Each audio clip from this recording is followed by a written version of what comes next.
What's going on, everybody? My name is Mr. Leong, and welcome back to another video in the Startup Starter Kit, back on my channel called Business Basics.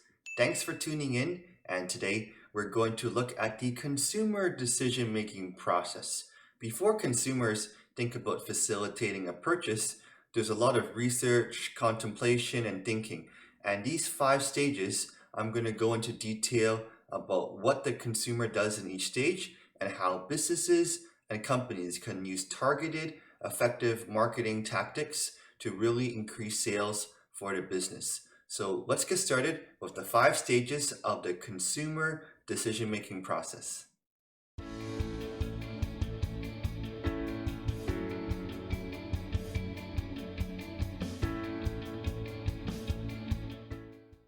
All right, let's begin. And if you haven't done so already, I would appreciate it if you consider subscribing to my YouTube channel for some more business basics content.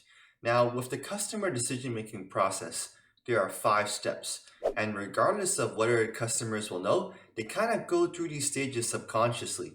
When you purchase a very expensive item, like a car, obviously you're going to take some time to consider the alternatives and what you feel is most important when purchasing a car. So if you understand the consumer decision-making process, this allows you to really empathize with your customers and think about the best ways to interact and communicate with them. The first step in the consumer decision-making process is a need or want recognition. Before consumers think about buying a product or service, they need to realize that there's an unfulfilled need or want. There are some functional needs such as, I'm hungry and you buy some food to fulfill that need. Or maybe you're thirsty and you buy a drink.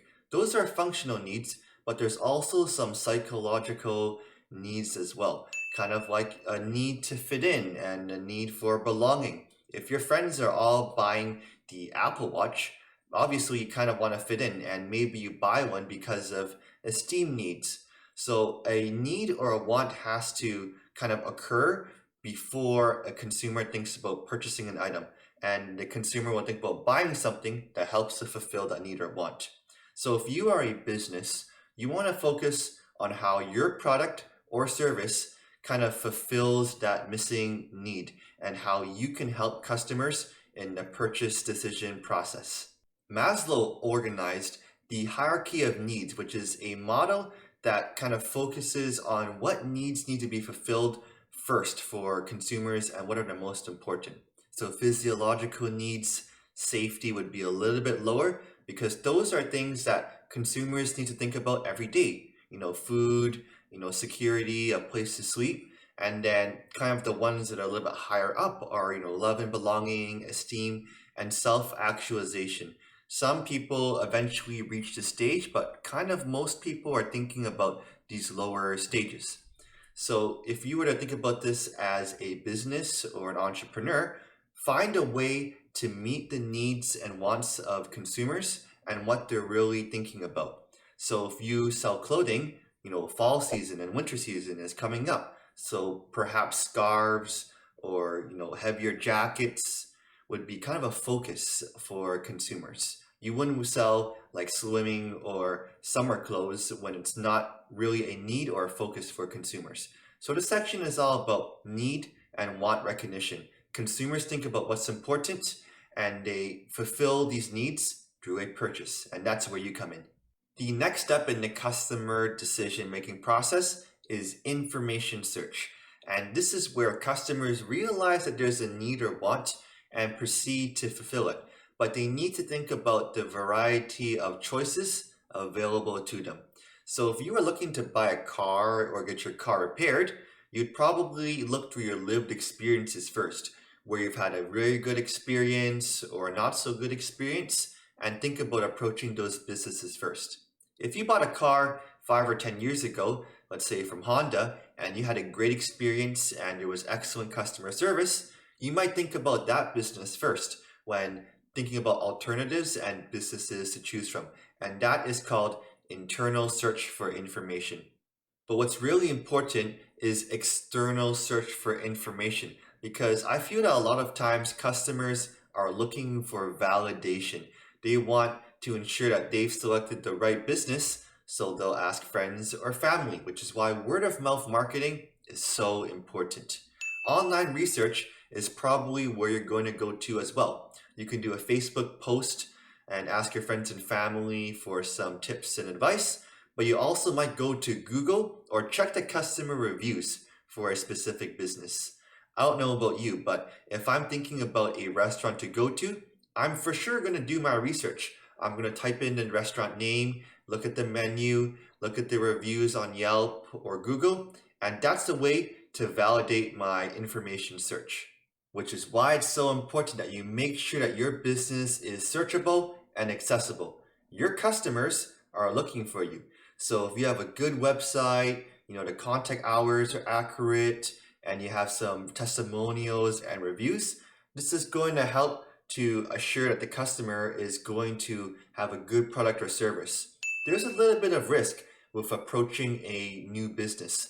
So if you have great reviews and you have a good online presence, this is going to help customers, think about considering trying your business.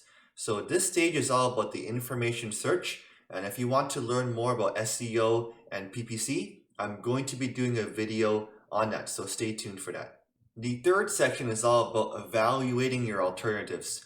So you've probably done your research and you're narrowing down your choices. And you're probably thinking about a couple of businesses that you might think about purchasing from. So now you're going to evaluate your alternatives and come up with some factors that will influence your decision.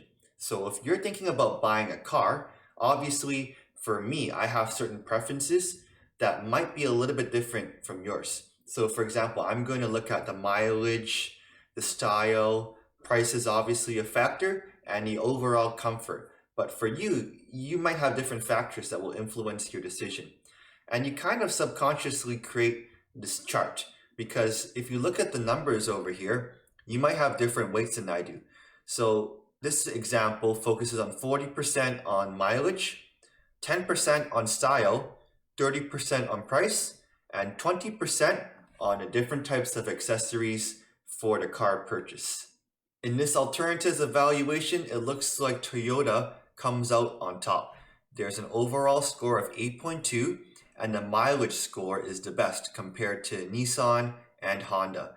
Now, not everybody is going to do this mental calculation, but they do value different factors, which is why it's really important that you go back to your target market, your ideal customer base, and think about their overall preferences as to what they value in a purchase. Some might prefer function over fashion, some might prefer a higher quality material, and some customers may prefer a variety of sizes and customizations as factors. So this is where your customer base is going to think about these amenities and these benefits when thinking about the different brands and companies to choose from.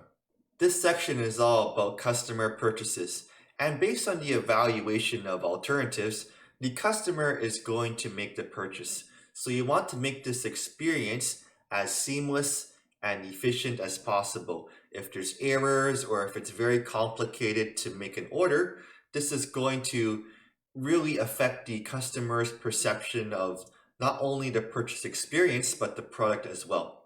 You could also do discounts and promotions to kind of engage those customers that are kind of thinking about this purchase, but maybe they're going to wait. And if you want them to make the purchase now, you have a variety of discounts and offers to engage them in the purchase process.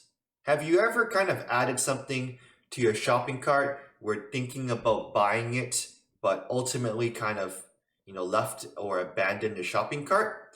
Businesses are trying to have a higher conversion on the shopping carts.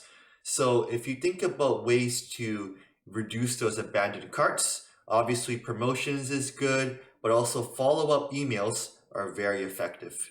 Sometimes I add things to my shopping cart and I kind of forget. So if you have an automated system that kind of follows up on these abandoned purchases, you could find a way to reduce those abandoned carts. So it's really important that in this section, you make sure that the purchase experience is seamless and as error-free as possible.